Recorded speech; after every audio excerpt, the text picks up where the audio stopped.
بسم اللہ الرحمن الرحیم۔ اور فتح مکہ کے بعد پھر نبی نے جب حج کیا ہے اور حج سے جب لوٹ رہے ہیں اور اب 2 سال باقی رہ جائیں گے اور سرکار اسی سال رحلت کر فرما جائیں گے، نبی کی 11ویں ہجری کے اندر رحلت ہو جائے گی، تو اب اللہ اعلان کر رہا ہے کہ آج کافر مایوس ہو گیا۔ وہ جو تقریباً 20 سال تک، تقریباً 21 سال تک کافر چڑھا رہا، روبدار رہا، ڈراتا رہا، پریشان کرتا رہا، اب میرے حبیب پریشان نہ ہو، آج کے بعد کافر مایوس ہو گیا ہے۔ اس لیے کہ 2 طرح کی جنگیں ہوتی ہیں، ایک جنگ گرم جنگ کہلاتی ہے اور ایک جنگ سرد جنگ کہلاتی ہے۔ گرم جنگ میں اسلحہ چلتا ہے، گردنیں اڑتی ہیں، ہاتھ پیر کٹتے ہیں، خون بہتا ہے، اور سرد جنگ میں مارنے والا سکون سے بستر پہ سو رہا ہوتا ہے، دشمن مر رہا۔ سرد جنگ در حقیقت نظریاتی جنگ ہوا کرتی ہے، اگرچہ یہ اصطلاح جو ہے وہ بات کی ایجاد ہے، سرد جنگ کی اور گرم جنگ کی نبی کے زمانے میں یہ اصطلاح بنی نہیں تھی، مگر اصطلاح نہیں بنی تھی، مفہوم اور مطلب اور ادائیگی اور انداز تو تھا۔ اب آج کے بعد کافر مایوس ہے، فخشوہم، یہ ڈریں گے آپ سے، یہ ڈریں گے، اب ان کی مجال نہیں ہے کہ آپ کی طرف ٹیڑھی نگاہوں سے دیکھیں۔ اے میرے حبیب، آپ کو ڈرنے کی ضرورت نہیں ہے، آپ کو گھبرانے کی ضرورت نہیں ہے۔ الیوم اکملت لکم دینکم، اب دوسری صفت، آج ہم نے دین کو کامل کر دیا۔ وَأَتْمَمْتُ عَلَيْكُمْ نِعْمَتِي، اور ہم نے اپنی نعمتوں کو آپ پر تمام کر دیا، اس سے بڑی نعمت ہمارے پاس نہیں ہے، ہم نے سب سے بڑی نعمت آپ کے حوالے کر دی ہے، اتمام نعمت۔ اليوم اکملت لکم دینکم واتممت علیکم نعمتی ورضیت لکم الاسلام دینا، اور ہم نے آپ کے لیے اسلام کو اب پسندیدہ دین قرار دیا ہے، یعنی دین اب پسندیدہ قرار پایا ہے۔ دین کا مجسمہ ہم نے بہت اچھا بنایا، مگر اب تک دھڑکنے کے لیے دل نہیں بنایا تھا، ہم نے علی کی ولایت کا دل لگا دیا ہے۔ اس اسلام کے پیکر میں صلوات پڑھیں ذرا محمد و آل محمد۔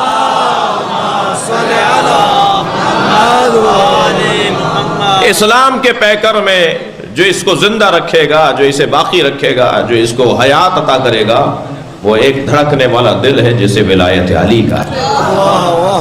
عزیزان گرامی، یہ قرآن کی آیت کا ترجمہ تھا جو میں نے آپ کے سامنے پیش کیا۔ پروردگار عالم آج کے دن کو، یعنی غدیر کے دن کو، ہم مسلسل غدیری ہیں، اور میں کہہ دوں کہ پھر جملے کو بہتر کر لوں اور تکرار کروں کہ غدیر کا دن تو 18 ذی الحج کو آیا تھا، مگر غدیر ختم نہیں ہوئی۔ جیسے حاجی جب حج کا آغاز کرتا ہے تب کہتا ہے نا، لبیک اللہم لبیک، جی میں حاضر ہوں۔ ابھی سما ٹی وی پروگرام پر 8 ذی الحجہ کو پروگرام تھا، تو اس میں اس نے پوچھا بلال قطب نے کہ جی یہ تلبیہ کا کیا مطلب ہے؟ لبیک اللہم لبیک لبیک لا شریک لک لبیک ان الحمد والنعمت لک والملک لا شریک لک لبیک، اس کا کیا مطلب ہے؟ اس کے مطلب کیا ہیں؟ تو ایک مطلب میں نے وہاں بیان کیا، میں نے کہا دیکھیں، جب اسکول لگتا ہے اور پہلا پیریڈ شروع ہوتا ہے تو اس کے آغاز میں کلاس شروع ہونے سے پہلے، سبجیکٹ شروع ہونے سے پہلے استاد رجسٹر کھولتا ہے اور طالب علموں کے نام پکارتا ہے، اور جو حاضر ہو چکا ہوتا ہے کہ وہ کہتا ہے میں حاضر ہوں۔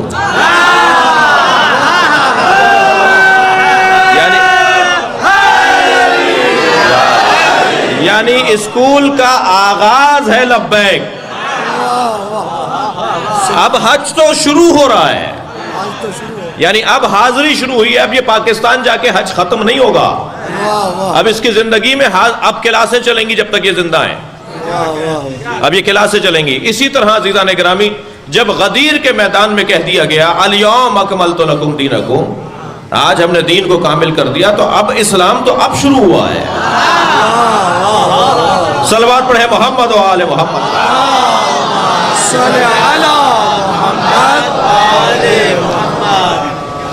وَأَتْمَمْتُ عَلَيْكُمْ نِعْمَتِي، اور میرے حبیب میں نے آپ پر تمام نعمتوں کو تمام کر دیا ہے۔ دیکھیے، ایک عمارت جب بن جاتی ہے تو یہ کامل ہو جاتی ہے، مگر رہنے کے قابل ہو یہ ضروری نہیں ہے۔ رہنے کے قابل جب ہو جائے، جب اسے کہتے ہیں عربی میں تمام ہو گئی۔ کامل ہو گئی، بن گئی، صاحب ساری چیزیں لگ گئی ہیں، لیکن رہنے کے قابل ابھی نہیں ہے. یا میں جملہ دوسرا کہوں کہ مکان تو بن گیا ہے، مکین نہیں ہے. تو اس وقت تک کہتے ہیں یہ تمام نہیں ہوئی. بھائی جن کے لیے بنایا تھا وہی نہیں ہے، جنہوں نے بنایا تھا وہی نہیں ہے، جن کی خاطر بنا تھا وہی نہیں ہے. جب مکان بن جائے تو یہ ہے کمال عمارت، اور جب مکان میں مکین رہنا شروع ہو جائے تو یہ ہے اتمام عمارت. عمارت تمام ہو چکی ہے، اب اس کی جو مقصد تھا، ہدف تھا، وہ پورا ہو گیا ہے. لہذا اسلام کی تعلیمات نبی مکرم نے مکمل کر دی. اب جب تک اس میں نعمت ولایت علی کو شامل نہیں کیا جائے گا اس وقت تک اس عمارت کا کوئی فائدہ نہیں ہوگا. جان اسلام ہے علی کی ولایت، روح اسلامی ہے مولا علی کی ولایت. جملہ آپ کی محترم سماعتوں کے حوالے کر رہا ہوں عزیزان گرامی. نبی نے ساری زندگی میں دو ہی چیزیں بنائی ہیں، یا مسجد قباء بنائی ہے یا غدیر میں منبر بنایا ہے.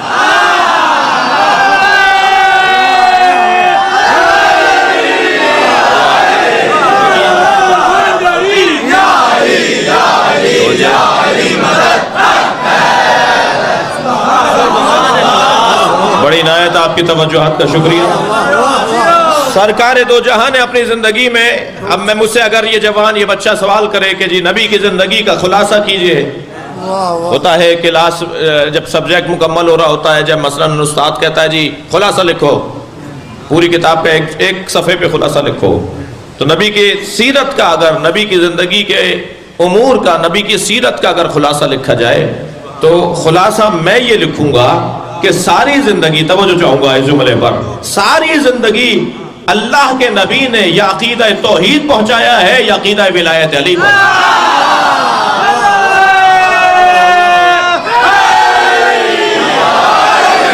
الست اولی بالمؤمنین من انفسہم. خطبہ دے رہے ہیں سرکار، 1,20,000 کا مجمع ہے، تھکے ہوئے تو نہیں ہیں آپ؟ محفل کو مکمل کر رہا ہوں، اپنے حصے کے بیان کو مکمل کر رہا ہوں، مغرب قریب ہو رہی ہے. حضرت نے 1,20,000 کے مجمع سے خطاب کیا ہے. 4 آدمیوں کو 4 فاصلوں پہ کھڑا کیا. وہ پہلے نبی کی بات سنے گا، پھر وہ اور بولے گا، پھر وہ سنے گا، پھر وہ سنے گا. اور نبی جب تک سارے مجمع سے ہاتھ نہیں اٹھوا رہے تھے.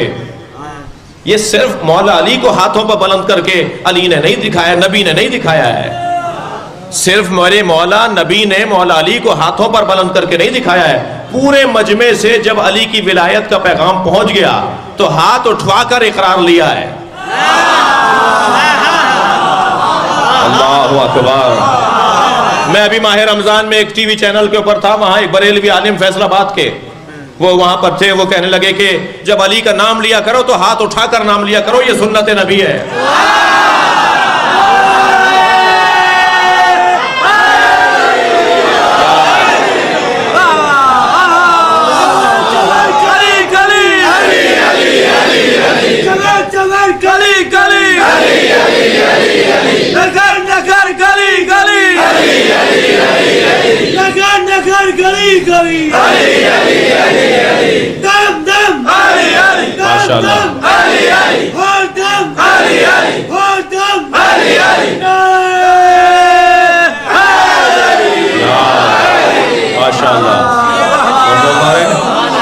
سبحان اللہ.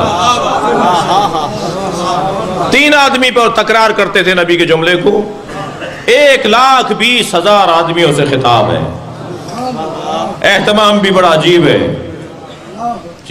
روک دیا گیا قافلے کو. یہ وہ جگہ تھی، مکے سے 5,000 آدمی نبی کو رخصت کرنے آئے تھے. اس جگہ تک وہ آتے، اس کے بعد وہ چلے جاتے. کہا یہیں روک کے بہت ہوتا کہ یہ واپس جا کر بتائیں کہ کیا ہوا ہے. رستہ آگے جا کر ایک یمن کی طرف مڑ جاتا، ایک مصر کی طرف رستہ مڑ جاتا. پھر آخر میں نبی کے ساتھ چلنے والے مدینے تک پہنچتے. یعنی مکے کے 5,000 آدمی پلٹ کے بتائیں گے، یمن والے یمن جا کے بتائیں گے، مصر والے مصر جا کے بتائیں گے. مدینے میں پہنچیں گے تو مدینے میں گفتگو ہوگی، چرچا ہوگا کہ کیا ہوا تھا. یعنی مولا علی کی ولایت کو نبی نے عالمی سطح، یہ عالمی کانفرنس تھی. میرے مولا نے عالمی کانفرنس رکھی جس کا عنوان رکھا ولایت علی. ساری دنیا میں پیغام پہنچ جائے کہ نبی نے کیا کہا ہے. اور پھر جب اعلان ہوا تو حضرت نے اہتمام کیا, سب سے کہا اپنے اپنے اونٹوں کے پالان اتاریں, پالان اتروا لیے. حتیٰ فرمایا جو درخت کی ٹہنیاں یہ کاٹ دی جائیں, کہیں ایسا نہ ہو کوئی کہے کہ میں تو درخت کے نیچے چلا گیا تھا, سایہ مل رہا تھا, نیند لگ گئی, آنکھ لگ گئی, نیند آ گئی. نبی نے فرمایا درختوں کی ٹہنیاں کاٹ دی جائیں. پالانوں کا ممبر بنایا, سارا مجمع کھڑا ہے. نبی نے اس خطبے کا آغاز کیا جس میں آپ نے ایک جملہ یہ ارشاد فرمایا, الستو اولا بالمؤمنین من انفسہم, کیا میں مومنین پر ان کی جانوں سے زیادہ حق نہیں رکھتا؟ اب مولا کا مطلب روشن ہو رہا یا نہیں کہ مولا کہتے کسے ہیں؟ جب سارے مجمع نے کہا قالو بلا, روایت کہتی ہے قالو, سب نے کہا بلا, ہاں آپ ہم سے زیادہ حق رکھتے ہیں. جب نبی نے یہ اقرار لے لیا, مولا علی کو اٹھایا, اپنے دونوں ہاتھوں پر اٹھا کے کہا من کنت مولا فہذا علی مولا, میں جس کا مولا ہوں اس کا یہ علی مولا ہے. اللہ اکبر. ہادہ دکھایا ہے. ایک ہوتا ہے نظریہ اور ایک ہوتا ہے عمل, ایک ہوتی ہے تھیوری, ایک ہوتا ہے پریکٹیکل. جب تک کسی اسکول میں پریکٹیکل کر کے نہ دکھایا جائے وہ اسکول پورا نہیں ہوتا. ایسا ہی ہے, نبی مکرم نے مولا علی کو صرف بتایا نہیں ہے, دکھایا ہے. جملہ دے رہا ہوں, جو لوگ جعلی اللہ بنا سکتے ہیں وہ کہہ دیتے یہ علی مراد نہیں ہے, وہ علی مراد ہے. نبی نے دکھایا یہ علی مراد ہے, کوئی اور علی نہیں, یہ علی مراد ہے. اللہ اکبر. اس کے بعد میرے مولا نے, نبی نے 10 لوگوں سے اقرار لیا. تم بھی اقرار کرتے ہو؟ تم بھی اقرار. 10 لوگوں کے نام میں نہیں بتاؤں گا.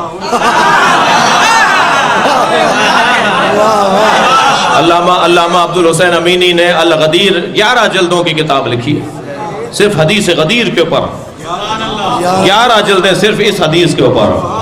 میں کہتا ہوں اگر جو ہے وہ 10 سال تک ہم غدیر پر اشرے پڑھیں تو علامہ امینی کی الغدیر ہی کافی ہے. اس میں علامہ امینی نے لکھا ہے کہ 10 صحابی ایسے تھے جن کے نبی نے نام لے کے کہا تم بھی اقرار کر رہے ہو, تم بھی میری بات کو مانو گے؟ اللہ اکبر. اور ان سے اقرار مجمع کے سامنے لیا ہے. اللہ اکبر. اس سے زیادہ اور اہتمام کیا ہوگا, اور اس سے زیادہ اہتمام کیا ہوگا؟ آپ غور تو فرمائیں. مولا علی فرماتے ہیں کہ 3 مصیبتیں میرے اوپر ایسی آئیں جنہوں نے میری کمر توڑ دی. ایک مصیبت نبی کی رحلت, نبی کی رحلت سے میری کمر ٹوٹ گئی. ایک مصیبت فاطمہ زہرا پہ جلتا ہوا دروازہ, اجرکم اللہ. اس سے بڑی مصیبت علی پر نہیں آئی, یہ دوسری بڑی مصیبت. اور جو ترتیب میں مولا نے پہلے بیان کیا نا, جسے فرمایا ایک بڑی مصیبت جو مجھ پر 3 مصیبتوں میں مولا فرماتے ہیں, تیسری مصیبت غدیر کو بھلا دیا. یہ جو غدیر جس کا آپ کو اور ہمیں حکم ہے نا ہم جشن منائیں, اتنا اہتمام نبی کر رہے ہیں, ہاتھوں پہ اٹھا کے دکھا رہے ہیں, 10 لوگوں سے بول رہے ہیں, 1,20,000 آدمیوں کو بتا رہے ہیں. 100 سے زیادہ صحابیوں نے قصیدہ کہا فی البدی. اتنے بڑے شاعر موجود تھے اس مجمع میں کہ جو فی البدی فوراً قصیدہ کہہ دیں, فوراً شعر کہہ دیں. 100 سے زیادہ شاعروں نے قصیدے کہے مولا علی کی شان میں. 200 سے زیادہ صحابیات, عورتیں گواہ ہیں. جناب زہرا تھی موجود, نبی کی 11 بیویاں موجود تھیں اس خطبے کو سننے کے لیے. صحابیات موجود تھیں, عورتوں کی بہت بڑی جماعت تھی جن میں سے 200 نے کہا ہے کہ ہم نے خود سنا ہے. مولا فرماتے ہیں کہ مجھ پر بڑی مصیبتوں میں ایک مصیبت یہ آئی کہ لوگوں نے غدیر کو بھلا دیا. جی ابو ہریرہ کو کسی نے دیکھا کہ وہ امیر شام کیا کھانا کھا کے آ رہا ہے, تو ایک شاہ صحابی نے کہا کہ تم وہاں کھانا کھانے جاتے ہو, تم غدیر کے میدان میں نہیں تھے؟ کہنے لگے میں تھا. کہا غدیر کے میدان میں نبی نے نہیں کہا تھا کہ علی تمہارے مولا ہیں؟ کہا میں نے سنا تھا، مجھے یاد ہے۔ کہا پھر گواہی کیوں نہیں دیتے؟ کہنے لگے روٹیاں بند ہو جائیں گی۔